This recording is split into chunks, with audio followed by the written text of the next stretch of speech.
Hello les amis, j'espère que vous me voyez bien, j'espère que vous m'entendez bien et surtout j'espère que vous allez bien. Aujourd'hui on va parler motivation. Alors la motivation est-elle indispensable pour réussir? Ça dépend en fait, parce qu'il y a deux types de motivation. La motivation interne et la motivation externe. Il y a d'abord la motivation externe.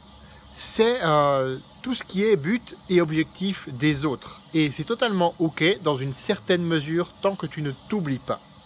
Par exemple, pour ma part, c'était au début les études de compta que je voulais absolument faire parce qu'on m'avait dit que j'étais bon à rien, etc.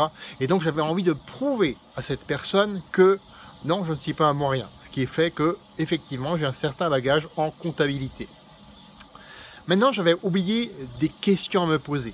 Et surtout, la question fondamentale, c'est est-ce que ce que tu fais te nourrit vraiment? Est-ce que ça te nourrit vraiment à l'intérieur?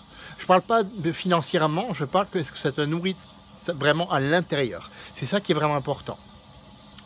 Et bien sûr, l'inspiration, l'impact d'autrui, c'est aussi ok, jusqu'à une certaine mesure, jusqu'à que ça ne tombe pas dans l'extrême où tu ne vis plus que pour les autres et que tu t'oublies. Ça, c'est vraiment fondamental à comprendre.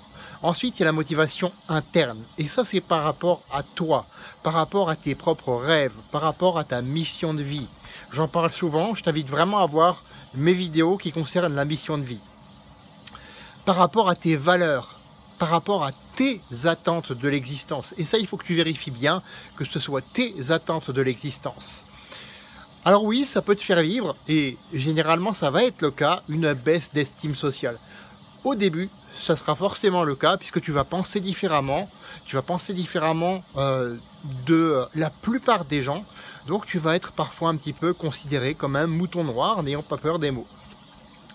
Ensuite, une fois que tu auras fait tes preuves, et je vais voir plus tard avec toi comment faire tes preuves, donc tu vas inspirer et impacter autrui à ton tour. Sans chercher à, encore une fois, être dans l'extrême, c'est-à-dire forcer autrui, essayer de le manipuler à toute force pour qu'il vienne chez toi. Alors avant tout, tout ça, ça requiert des compétences pour faire tes preuves. C'est ce que je te disais tout à l'heure. Faire tes preuves, ça nécessite d'acquérir un certain nombre de compétences et de les affiner ensuite. Alors, comme je te le disais en début de cette vidéo, les deux sont ok.